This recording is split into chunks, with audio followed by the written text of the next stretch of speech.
Ici Andrew McInerney, directeur artistique du Studio de musique ancienne de Montréal.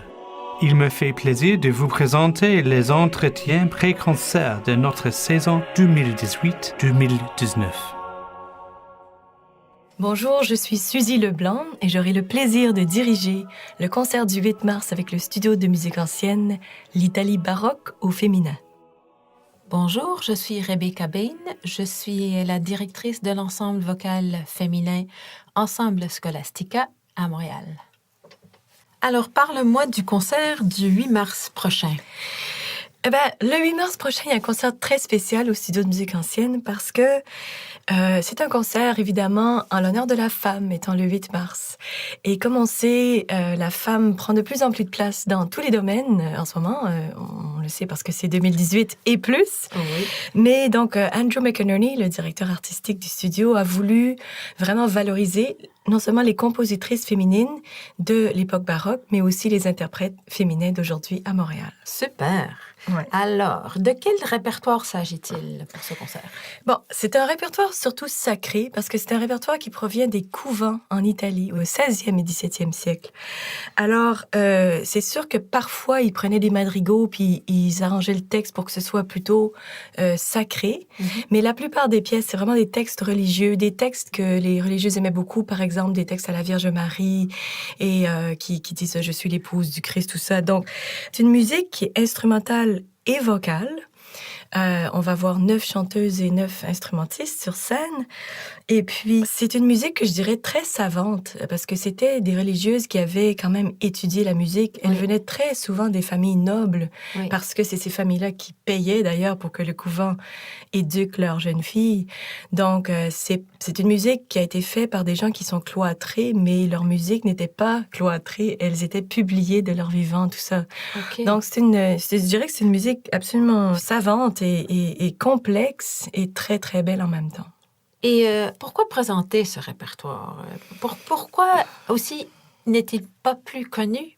Ah oui, il n'est pas très connu parce que ça fait quand même pas très longtemps qu'on a fait des études et qu'on a retrouvé. Leur musique était quand même publiée, mais il faut faire des recherches. Très longtemps, les choses restent dans la poussière, dans les bibliothèques, et donc ça a pris un certain temps avant qu'on s'intéresse et qu'on se rende compte que ce répertoire existait. Donc, on connaît déjà de l'époque d'autres musiques italiennes, mais ce répertoire-là est vraiment quasiment inconnu. Tout à fait. Puis par exemple, on connaît même Barbara Strozzi un peu plus, qui a fait beaucoup de musique profane. Oui. Et on connaît un peu Francesca Caccini pour les mêmes raisons. Mais toute la musique des religieuses, des couvents, était vraiment encore cloîtrée, si on peut dire. Et puis là, il y a eu des recherches. Il y a un ensemble que je dois mentionner, Cappella Artemisia, qui est à Bologne, en Italie, qui a fait beaucoup d'enregistrements pour faire connaître ces femmes. Alors, déjà, il y a des choses qui commencent à sortir. Et il y a de plus en plus de publications modernes, donc des éditions modernes des partitions, ce qui facilite évidemment la tâche. Mais il y a beaucoup de musique de ces couvents. C'est pas comme un petit corpus là, de 30 pièces qu'on va faire et tout le monde va être content. Il y en a des centaines. Oui. OK. Alors, dans quel contexte est-ce que cette musique a été présentée? Est-ce que c'était une musique qui était chantée par les religieuses pour elles-mêmes, pour leur liturgie? Ou est-ce qu'il y avait aussi... est-ce qu'elles faisaient des concerts? Oui, il y avait les deux. C'est-à-dire que c'est sûr qu'elles chantaient beaucoup pour leur propre liturgie. Et on dit qu'elles chantaient plus qu'elles faisaient n'importe quelle autre activité, même dormir. Donc, elles chantaient vraiment toute la journée. Wow. Et elles organisaient des concerts. Là, il y a une chose intéressante, c'est que à l'époque, il y avait ces couvents et il y avait aussi une musique savante qui se faisait à la cour, dans plusieurs duchés de l'époque. Et puis, le commun, le peuple, l'habitant, lui, était jamais invité à entendre la musique savante dans la cour. Ça, c'était pour les nobles. Oui. Mais il avait le droit d'aller entendre les religieuses chanter. Et à ce moment-là, les gens c'était leur musique. Les gens allaient beaucoup l'entendre. Puis, les religieuses faisaient des concerts parce qu'on a des écrits qui disent justement qu'elles étaient 50 parfois à faire de la musique ensemble, puis elles jouaient des violons, du cornetto, du clavecin. Elles jouaient tous les instruments aussi. Tous les instruments aussi. Elles dirigeaient. Donc, en fait, elles avaient peut-être été enseignées par des hommes, mais elle dirigeait, elle faisait de la grande musique à elle seule, dans des contextes justement comme parfois des vrais concerts. Et donc, il y avait des reines, la reine d'Autriche est d'ailleurs venue les entendre, elle voulait en ramener avec elle. C'était une des attractions touristiques les plus importantes de l'Italie de l'époque, la musique des couvents. Et est-ce qu'on parlait vraiment de la qualité de leur voix, par exemple? C'était des bonnes chanteuses? Oui, aussi, oui, surtout certaines, évidemment, qu'on signalait comme étant exceptionnelles. On parlait aussi du fait qu'il y en avait qui jouaient et qui devenaient en transe et qui improvisaient et qui s'accompagnaient. Alors vraiment, c'était pas des novices au niveau musical, c'était des gens très instruits. Et d'après tout, elles chantaient toute la journée, tout le long de la journée. Oui, forcément. Puis on mentionne aussi que dans leur chambre privée, elles avaient parfois des instruments.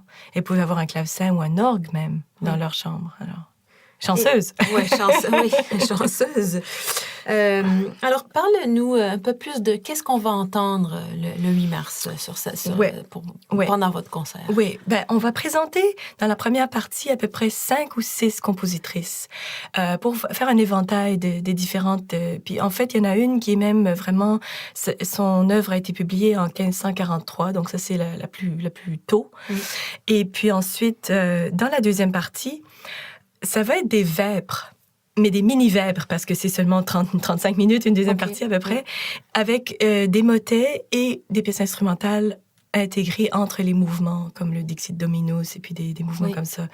Donc, on termine évidemment avec un Magnificat. Et les vêpres, ça va être de Margherita Cozzolani, mais il y a aussi du Caterina Assandra, Isabella Leonarda. Il y aura des mouvements de d'autres compositrices. OK. Donc, tous les noms des compositrices, on les connaît? Oui, il n'y a pas d'anonyme, en fait, dans ce concert. C'est vraiment des religieuses. Et on publiait sous leur nom de religieuses. Et les musiciens, les chanteuses sur scène, c'est donc que des femmes? Donc, c'est que des femmes. Donc, il y a 9 chanteuses qui chantent avec le studio de musique ancienne normalement, et aussi des instrumentistes qui ont toujours joué avec le SMAM et quelques nouvelles aussi. Donc, ça, c'est vraiment très, très excitant. C'est l'aspect formidable, c'est qu'on a beaucoup de talents féminins en musique ancienne à Montréal.